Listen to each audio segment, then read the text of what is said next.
Inception, Inception, Inception. Such a great movie and so many different theories about it. And we are here to add another one. Inception celebrates its 10th birthday this year. Yay! And remains a fascinating work and a good companion piece to Tenet, Nolan's latest film. We love birthdays on this channel, so reason enough to have a good close look at Inception.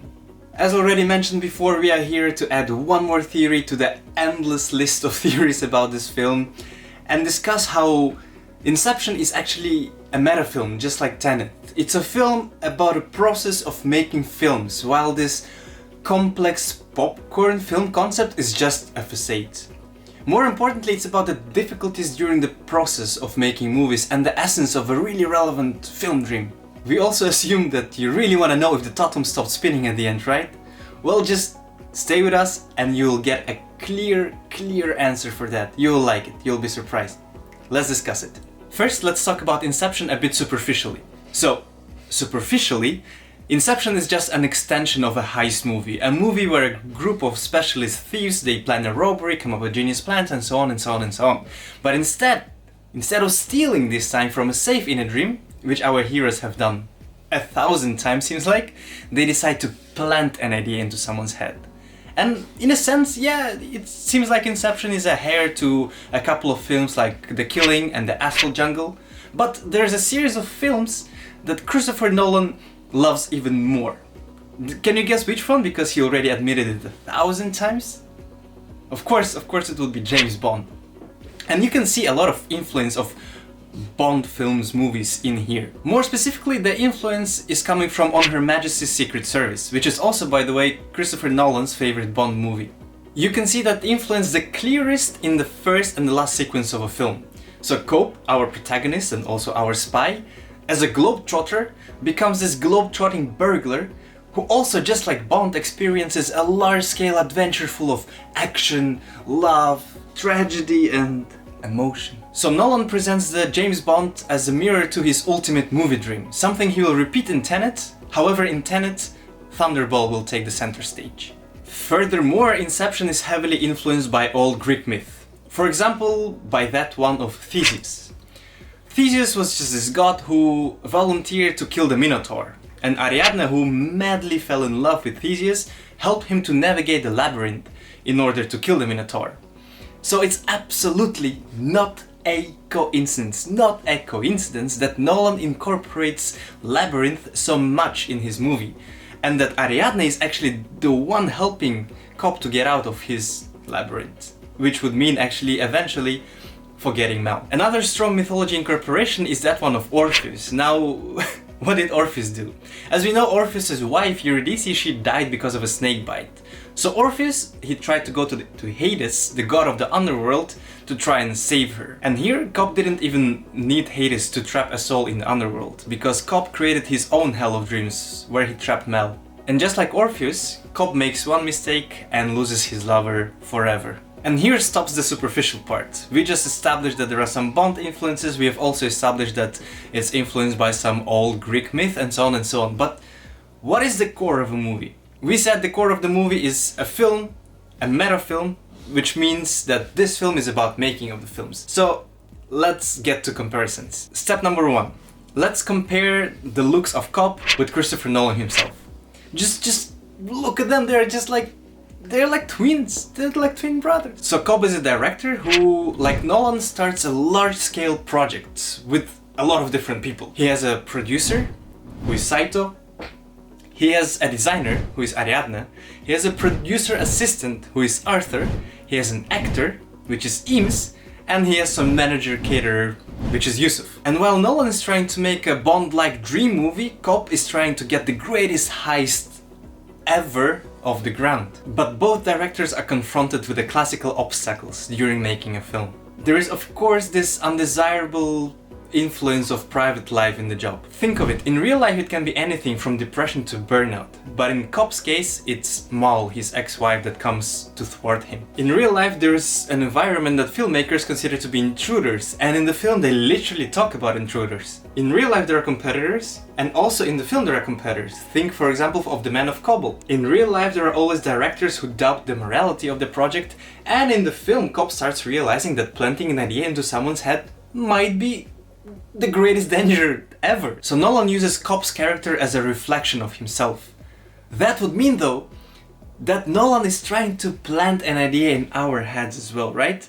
He's bringing an idea to the Mecca of Hollywood, and the idea is to make an interesting, intellectual, intelligent, complex labyrinth movie that most studios would reject. It's probably the third time in Hollywood history that something like that even ever happened, you know? Only Orson Welles and Kubrick have preceded Nolan with this Inception operation with their own films like Citizen Kane and 2001 Space Odyssey. And we all know how of a big impact those films have had on filmmakers, audiences, and just all cultures in the world. And Nolan knows all of this too well, of course, because Inception contains the same box structure as Citizen Kane, and there is more than one wink at 2001 Space Odyssey, you know? So Nolan tries to make us feel, in a way, consciously or not, that if filmmakers want to change the world, they first have to come up with a great idea or a network of great ideas. And luckily, or luckily for him and happily for us, he's not alone in it, because Alfonso Cuarón and David Lynch are helping him. They are kind of on the same wavelength in their own way. So these three filmmakers want to learn spectators to think out of the box. And now the end of the movie. Oh yes, the end that ruined friendships, relationships. Some people die. No, I'm kidding. So the end of the movie. The totem is still spinning. If the totem falls, it would indicate that it's not a dream anymore, and then if totem doesn't fall and keeps spinning, then it's still a dream. But before we know the answer, Christopher Nolan just cuts the screen to black. What an asshole, did you think, right? What an asshole, didn't give us an answer. Wait, let's analyze what happened in here. So we see children. We see children just like we saw in his dreams, which are made of memories. So a memory can also be a dream, which makes us think it's a dream. Of course, Nolan knows what you're thinking. He's playing a game with you. He's playing a game where he doesn't give you what you want, which is an urgent answer to what happened later. And just let me add this small detail. I don't understand why so much attention is given to the totem spinning or not, because it has been established that the totem is completely unreliable by that point, you know? Because first of all, the totem is not his, it's Mel's. And secondly, the totem is not supposed to be touched by anyone else but him, right? Saito and his security officers just touched it. So, yeah. There you go. So wait, what is it now? It's so ambiguous. We know it, Nolan knows it, everyone knows it, but we don't know the answer. What is it? Come on, tell me. Okay, here, listen. The answer is coming. But before I give you the answer, it's very important to understand the structure of the film. Nolan has made the film a bit more complicated than it should have been or could have been. So we start in the limbo, then we get a huge flashback of Inception and planting the idea, and then we end in limbo again. Why did Nolan go through all of this pain and suffering? Because he perfectly could have told the story just in a straight line. He could have started with ambition and ended where everyone wakes up after the fall of the man in the water. Nothing too difficult, right? But there is one very important concept in the movie, which is that of an infinite staircase. You would think it's such a minor detail in the movie, but it's not, because Nolan basically paused the movie to let the character explain it to us about how it works and so on and so on and so on. And this concept will be proven essential to understand whether the last scene is a reality or a dream. Now let's go one step further. Why was it so important now to understand the structure and understand this concept of this paradoxical circle? Well, the truth is that the paradoxical circle is contained within the movie between the two songs. In the very beginning, the melody of Hans Zimmer, and at the very end, a song by Edith Piaf, which is...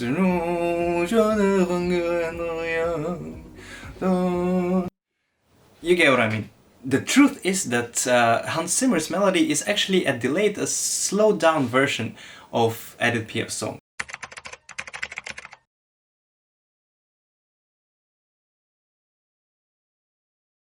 Which means that in the very beginning, when we hear it, we are already a level under reality, because otherwise we would have heard the song at a normal speed.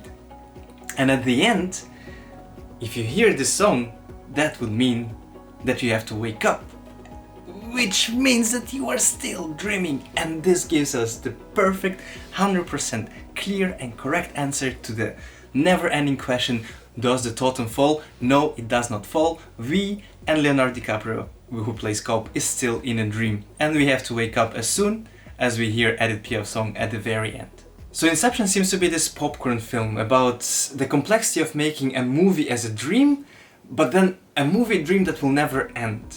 Because the idea of this movie dream will keep wandering around in the spectator's mind. Because Christopher Nolan has incorporated some philosophical information into our subconscious. So what Cobb did to Fisher Jr., Nolan actually did to us.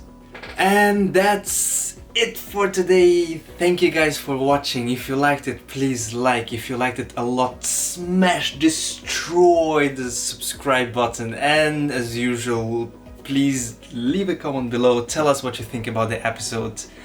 And I see you in the next one.